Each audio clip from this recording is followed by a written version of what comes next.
By slamming the brakes on financial firm Ant Group's record-setting IPO, Beijing's communist regime reminds the Chinese people do not refute the Communist Party. That's no matter how rich you are or how obedient you've been. China's famous Three Gorges Dam has finally been approved. It comes as a surprise, as the dam has already been in use for 8 years. Some Chinese vendors have lost their only way of making a living. Many express concern for the future, but they've received little acknowledgement from local officials. That's after authorities took away their shop units. The U.S. takes another step towards decoupling from China. The nonprofit College Board will soon end its partnership with a Chinese government agency. And a German man spent 7 years in a Chinese prison. He describes how prisoners are exploited for cheap labor to make money for the communist regime. Welcome to China in Focus. I'm Tiffany Meyer. Beijing is making an example out of Jack Ma by slamming the brakes on his Ant Group's record-setting IPO. It's a reminder to Chinese business people, no matter how rich you are or how obedient you've been, you had better not refute the Chinese Communist Party. It was supposed to be a win-win situation for Ant Group and China's Communist Party elites. Ant Group, backed by Chinese billionaire Jack Ma, was set to raise $37 billion from its dual listing in Shanghai and Hong Kong. The Chinese regime would win the reputation of biggest IPO in history from a company under its rule, an excuse to claim Hong Kong is still a prosperous financial city despite its bloody suppression of the city's freedom, and for the communist elites and state-owned firms that have already put their money in Ant Group.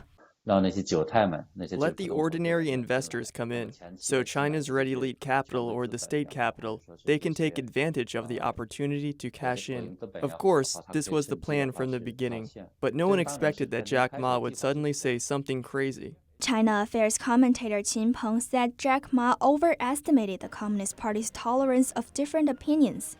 This is the Shanghai Bond Summit. 2 weeks before the planned IPO, Jack Ma made his fateful speech. China does not have any systematic financial risk because Chinese finance basically does not have a system. China has a risk called the lack of a financial system. This is not just a slap in the face of Chinese Vice President Wang Qishan, who had just warned at the same summit that China should avoid systemic risk, especially risk caused by new financial technologies, hinting at Ant Group. The comment also mocked the entire Chinese Communist Party. And that comes with consequences. On Monday, top Chinese financial regulators summoned Jack Ma. Then Beijing slammed the brakes on Ant Group's record-setting IPO. The reason the CCP is dressing down Jack Ma is to set an example of him and warn other business people. Let them remember who the real boss is. It is the Communist Party. It's Xi Jinping. You guys should not even try to sing a different tune. Don't even hold thoughts of that. This is the CCP's way of consolidating its authority. The suspension sent shock waves across China. A movie clip had gone viral on Chinese social media, where Jack Ma played a kung fu master but still has to apologize to the police.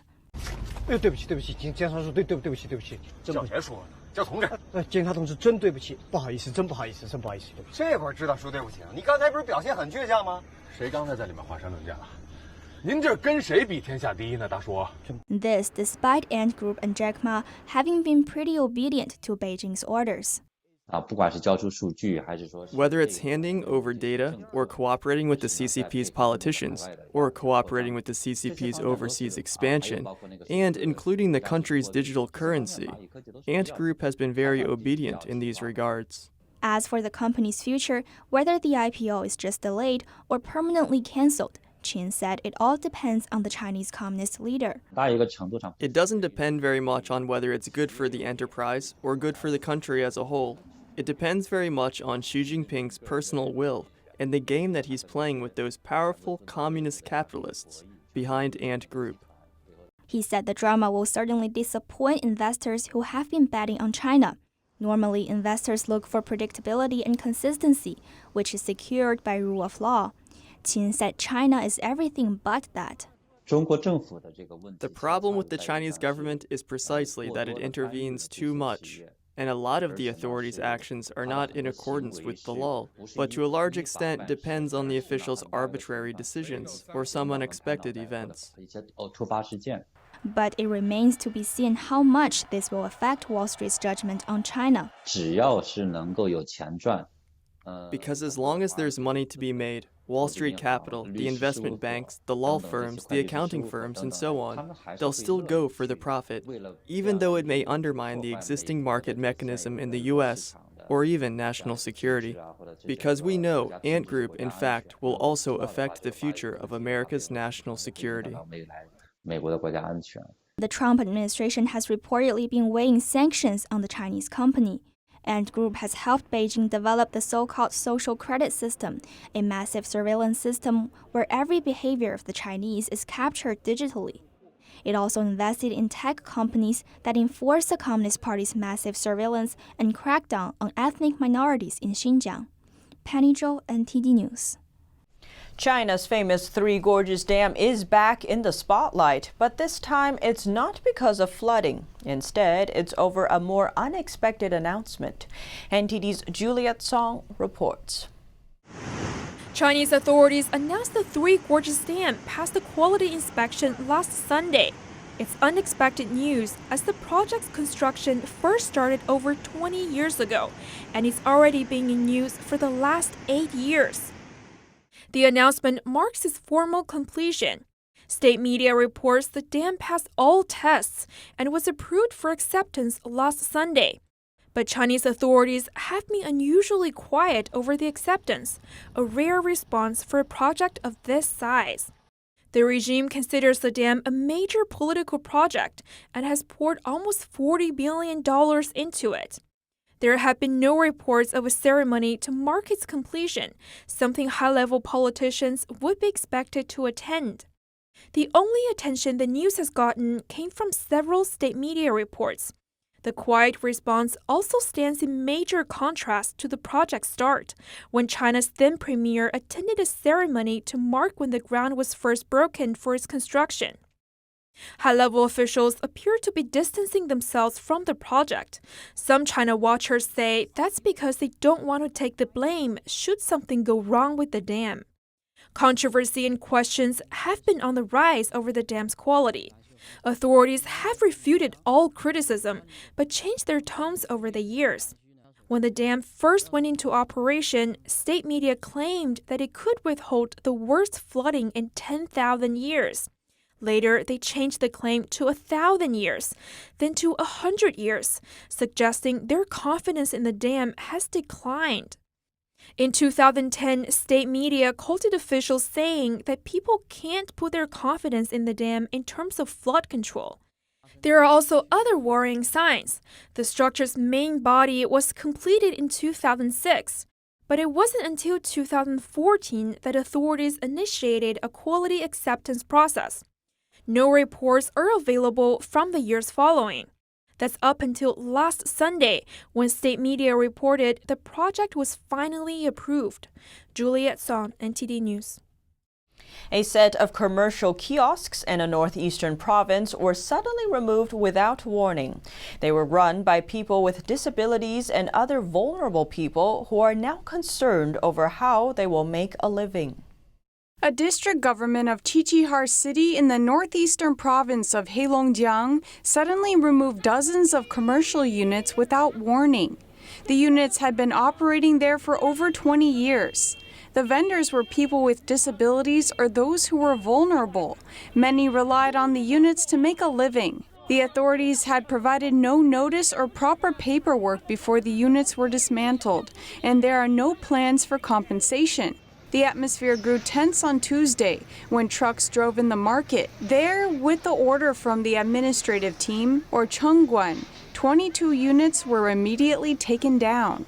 They were believed to have been an investment project initiated by the local government many years ago, and the government at the time had invited the vendors to run the shop units, with most of them having stayed until the present day. The vendors questioned the absence of government documents about the removal of the units. They've been here for 20 plus years, around 24 or 5 years. Chenguans are tearing them down.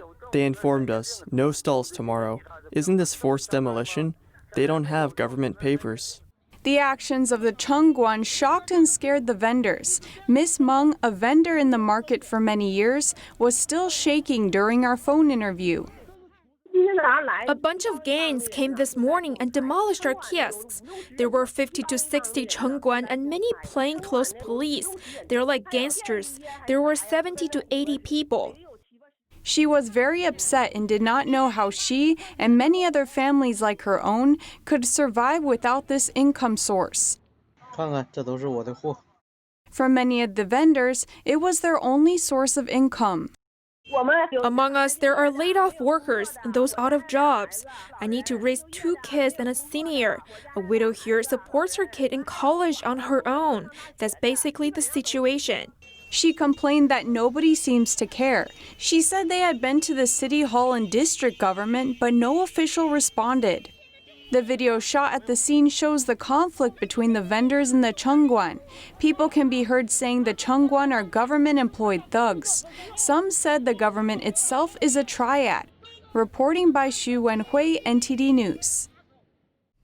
China's premier is facing embarrassment. This over something that happened to him and the officials accompanying him during an inspection of one city's living conditions.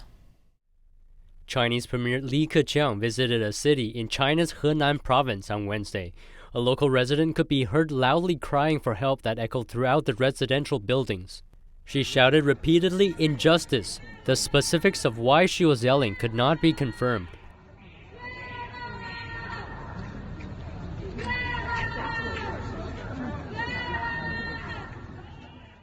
Often, local Chinese officials ignore residents' grievances and they have few places to go to get justice.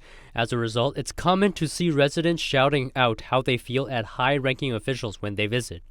A forced home demolition victim told Radio Free Asia that people shout injustice to state leaders because there are no channels for them to express complaints, and those that do receive trouble from local authorities. A similar incident happened in March during the epidemic in Wuhan. During a visit to a residential compound by Chinese Vice Premier Sun Chunlan, residents started yelling complaints from inside their apartment buildings to vent their frustrations. One woman shouted out her window that the visit was staged by the Chinese Communist Party, or CCP.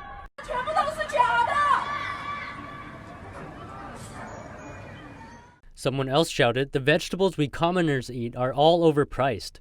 This was around the time of Wuhan's lockdown, when food prices were rising in the city. A local resident explained to us that everything officials saw during their inspection tour was cherry-picked and fake. The officials did not visit inside the buildings where the hallways were filthy and cluttered. They also said on the day of the visit, the property management wouldn't let the residents go downstairs and had arranged for volunteers to pretend to deliver food to them.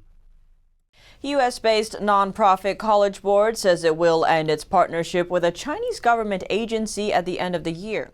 College Board administers AP and SAT exams. Scores from those tests often factor into U.S. college admissions. This move comes amid growing concerns about China's influence in the U.S. education system. Last month, 7 Republican senators wrote a letter to College Board CEO.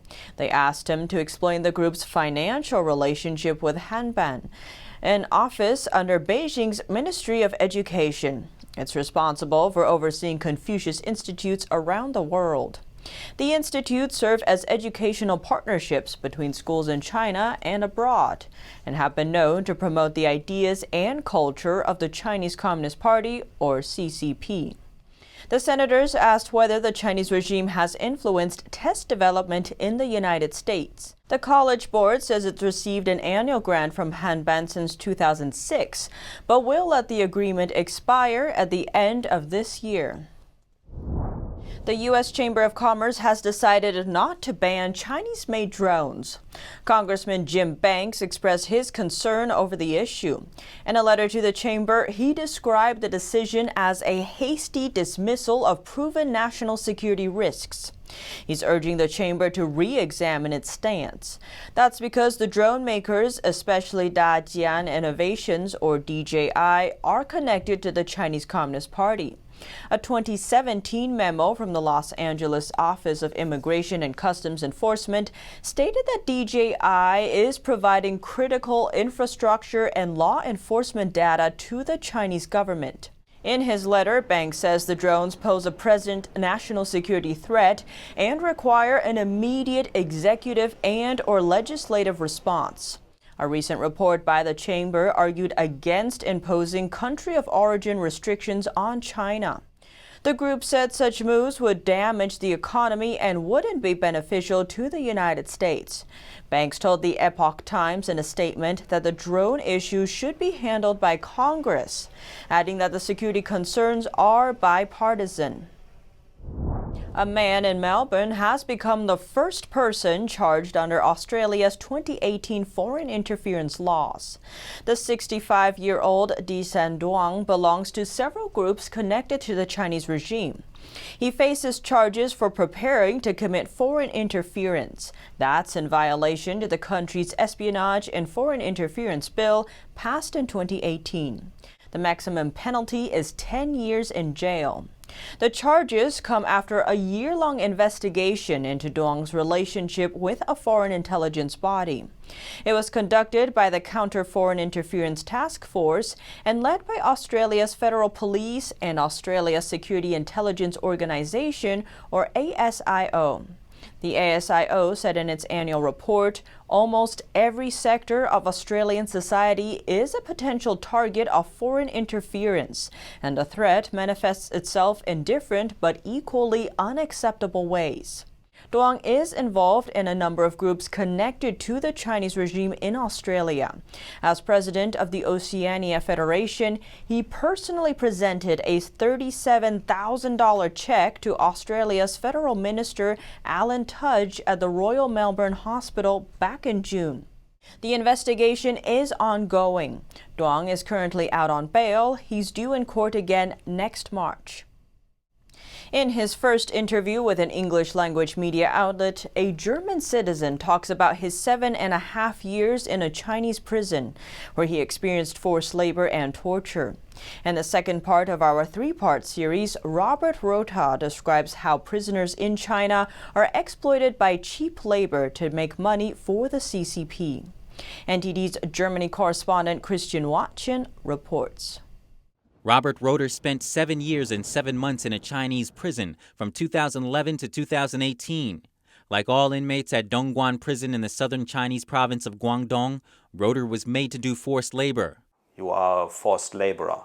You cannot refuse to work, otherwise you get punished, and the punishment is severe. Every morning they had to march in lockstep to the factory building, which was inside the prison walls. Their workday began at 7 a.m. and lasted at least 9 hours. Sometimes they had to work 7 days a week.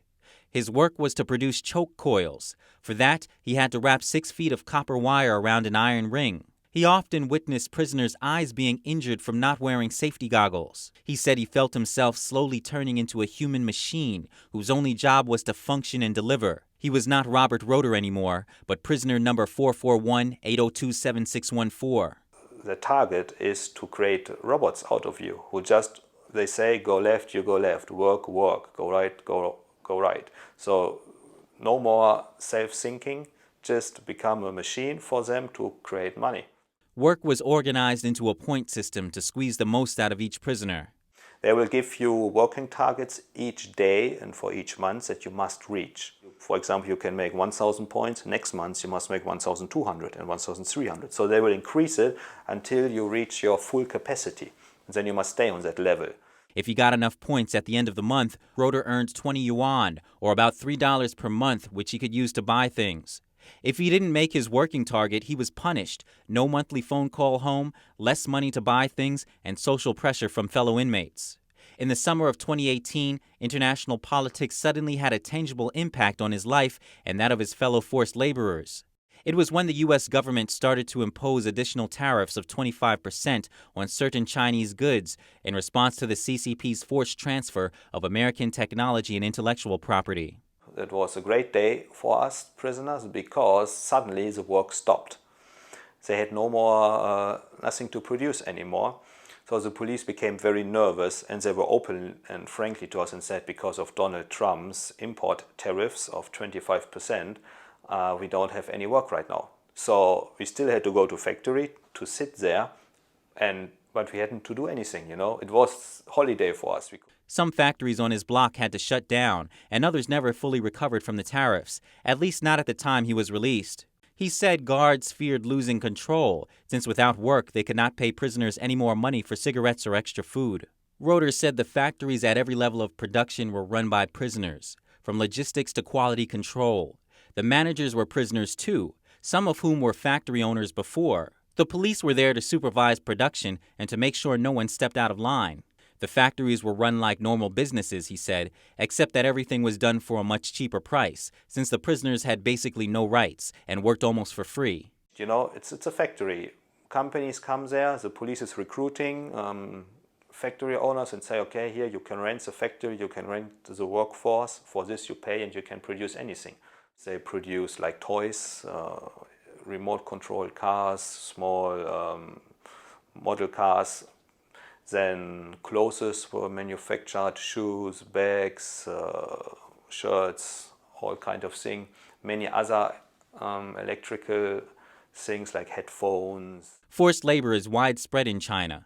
According to a 2019 report, more than 600 Chinese companies used prison labor across 30 provinces and regions that produce everything from dolls to sweaters. China's prison labor industry falls under the regime's judiciary system. It is illegal to import products made using forced labor to the U.S. Since the beginning of this year, U.S. Customs and Border Protection has issued 8 detention orders against Chinese companies that utilized forced labor, barring their goods from entering the country. Most of those products came from Xinjiang in northwest China. It's where the CCP holds about 1.8 million Uyghurs and other Turkic minority groups in over 300 forced labor camps, the largest internment of an ethnic and religious minority since World War II. According to recent reports, the CCP has started to traffic members of those groups to other parts of China, where they are held and forced to work under inhumane conditions. Those facilities manufacture goods for 83 global brands. According to attorney Fred Rockefort, who worked as brand protection consultant on forced labor cases in China, companies shouldn't trust any claims by their Chinese suppliers regarding forced labor. Roeder agrees. The companies really must follow up. If I put as a company my logo on something, I carry the responsibility. Even if I just license it to somebody else and you should produce it for me, I cannot close my eyes and look the other way and say, okay, I'm legally protected. He became aware of several products with brand names produced at the prison, though he didn't know who the customer was. A senior research fellow in China studies at the Victims of Communism Memorial Foundation warned that soon most Chinese products that rely on low-skilled manufacturing could come from forced labor.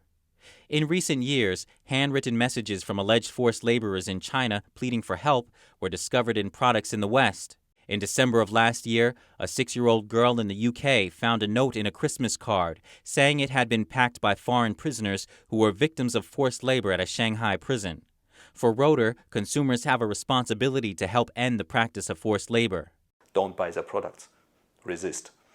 Go to somebody else who really can show you, okay, we produce fairly, on a fair way, on a fair basis, our products, and even if you have to pay $1 or $2 more for that, just don't mind that because you do something good for mankind and for your own dignity.